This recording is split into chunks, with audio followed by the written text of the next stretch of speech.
बोले हौसलों के तरकस में कोशिशों के तीर जिंदा रख, हार जाओ चाहे सब कुछ जीवन में, फिर से जीतने की उम्मीद जिंदा रख। नमस्कार प्यारे बच्चों साथियों, देखो कुछ एक साथियों के कमेंट्स थे, उस हिसाब से मैंने ये वीडियो मैं बना रहा हूँ। कुछ एक साथी जो पीआरटी टीजीटी का वेट कर रहे हैं कि भाई शॉर्ट लिस्ट कब तक होगी HKRN में, हरियाणा कौशल रोजगार निगम में, ठीक है, और कहाँ तक उनका जो स्कोर है वो सेफ रहने वाला है। क्योंकि बहुत से जो भी कमेंट्स करते हैं कि मेरे 50 नंबर हैं, मेरे 52 नंबर हैं, 55 नंबर हैं, तो क्या मैं शॉर्ट लिस्ट में मेरी कॉलिंग होगी, क्या मेरे ऑफर लेटर आएंगे, क्या मेरी ज्वाइनिंग होगी, तो इस तरह की कुछ एक क्यूरीज हैं। तो इस पर मैंने थोड़ा सा अध्ययन किया, ठीक है, तो उसी पर यह वीडियो है। जॉब सिक्योरिटी एक्ट भी बहुत से साथी इंतजार कर रहे हैं, जिनको 5 साल हो गई, 7 साल हो गई, 10 साल हो गई, ठीक है, तो उनको भी क्या फायदे मिलने वाले हैं, जॉब सिक्योरिटी एक्ट में विलंब क्यों है, कब तक आने वाला है।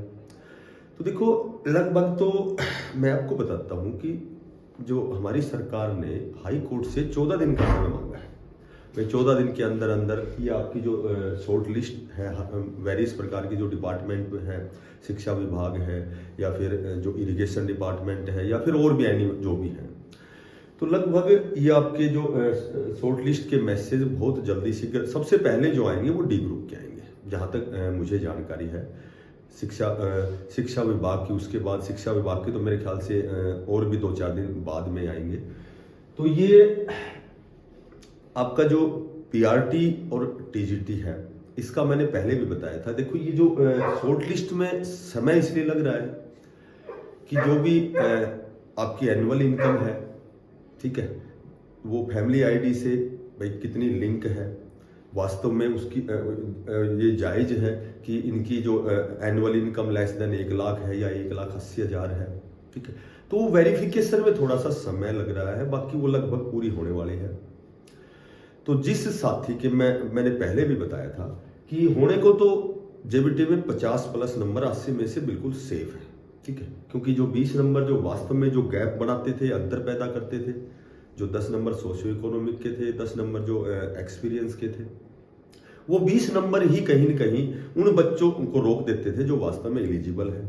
क्योंकि ये उनका दोष नहीं है कि भाई उनके पास सोशियो इकोनॉमिक के नंबर नहीं है, हालांकि ये जो 40 नंबर हैं, 30 नंबर हैं, 20 नंबर हैं, ये भी सोशियो इकोनॉमिक में आते हैं, ठीक है। ये नंबर भी कौन से हैं, जिनकी लेस देन 1 लाख से कम है एनुअल इनकम, तो वो जो 40 नंबर जो बच्चा लेता है तो वो भी सोशियो इकोनॉमिक के नंबर है।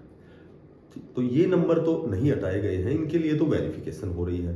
प्लस में मैंने पहले भी बताया था कि जो एस्टेट है, जो कैंडिडेट एस्टेट है, क्योंकि एस्टेट तो लाइफ टाइम है, जो एस्टेट है उसको 10 नंबर मिलते हैं, ये एक्स्ट्रा बेनिफिट है। जिसकी एज 24 से 36 है उसको और भी एक्स्ट्रा बेनिफिट है, क्योंकि उसको 10 नंबर मिलते हैं एज के, बाकी 36 से 42 को 5 नंबर मिलते हैं। प्लस जिसके पास हायर क्वालिफिकेशन है उसको 5 नंबर मिलते हैं। तो इस तरह से ये 4-5 ऐसी कंडीशन है जो ये पूरी जो भी कैंडिडेट ये फुलफिल करता है तो उसका तो सिलेक्शन होना ही है। देखो 80 में पहले जब 100 नंबर का था तो 20 तो एक्स्ट्रा वैसे उनके जो बढ़ जाते थे, ठीक है, तो वो जो कट ऑफ थी वो 65 तक भी चली जाती थी। अब हम जैसे यदि कयास लगाए, यदि पॉसिबिलिटी माने, तो लगभग 55+ जिसके बढ़ते हैं तो वो लगभग सेफ जोन में आता है, चाहे वो पीआरटी हो चाहे वो टीजीटी हो। अब बात करें जॉब सिक्योरिटी एक्ट की, तो ये भी 14 दिन का समय है इनमें भी। तो ये जॉब सिक्योरिटी एक्ट में भी जैसे अलग अलग समितियां बनाई गई हैं। शिक्षा विभाग की समिति बन रही है, जिसको 15 अगस्त के बाद में 5 साल हो गई, जिसको 7 साल हो गई, 10 साल हो गई, तो उनके लिए वो समितियां हैं वो वेरीफाई कर रही हैं। उसके बाद में इनको जॉब सिक्योरिटी एक्ट मिलेगा, 58 साल तक इनकी नौकरी पक्की होगी। बात करें यदि फायदे की, तो फायदे की बात यह है कि देखो बेसिक पे भी बढ़ेगा। जैसे बेसिक पे का एक क्राइटेरिया बनाया है कि जैसे जेबीटी की यदि हम बात करें तो जेबीटी का जो बेसिक पे है वो 35,400, ठीक है, तो 35,400 है। तो जिसको 5 से 8 साल तक हो गए काम करते हुए, 5 के बाद 8 तक, तो उनकी जो इंक्रीज होगी सैलरी 5%, तो उनकी जो सैलरी बढ़ जाएगी 37,170। उसके बाद जिसको 8 से 10 साल हो गए तो यहाँ 10% जब सैलरी बढ़ाएंगे तो उसकी सैलरी हो जाएगी 38,940। यदि जिसको 10 साल से ऊपर हो गया तो उसकी 15% जब सैलरी इंक्रीज होगी तो 40,710। अच्छा, ये जो सैलरी है ये जॉब सिक्योरिटी एक्ट लागू होते ही स्टार्ट हो जाएगी, ठीक है। और ये आपकी रहेगी 31 दिसंबर 2024 तक। अब जब 2025 आएगा तो 2000 ऐसे ही टीजीटी की है, इसकी 35,400 है, तो मेरे ख्याल से उनकी 44 कुछ है, ऐसे है। पीजीटी लेवल नंबर 4 में है, टीजीटी की मेरे ख्याल से 44 कुछ है शायद टीजीटी की। तो वो अब ये जैसे ये जो सैलरी रहेगी ये 31 दिसंबर 2024 तक रहेगी, ठीक है। उसके बाद जब 1 जनवरी 2025 आएगा तो ये जो है 5 से 8 साल वाले का ये बेसिक बढ़ेगा, और उसके बाद 8 से 10 वाले का ये बेसिक बढ़ेगा, फिर उसके बाद ये बेसिक बढ़ेगा। तो ये आपका बेसिक बनेगा 38,940। तो ये बेसिक बनेगा। उसके बाद आपको साल में 2 बार डीए मिलेगा, डीएनएस अनाउंस मिलेगा, ठीक है। जनवरी और जुलाई में जितना भी जो भी महंगाई भत्ता है वो मिलेगा। एचआरए आपको नहीं मिलेगा। और प्लस में अब एक और कंडीशन है, पेंशन का भी सिस्टम पहले भी था ऐसा कि पेंशन में जिसकी बेसिक पे 15,000 रुपए है तो उसको 1,800 रुपए उसका ईपीएफओ में कटता है, ठीक है।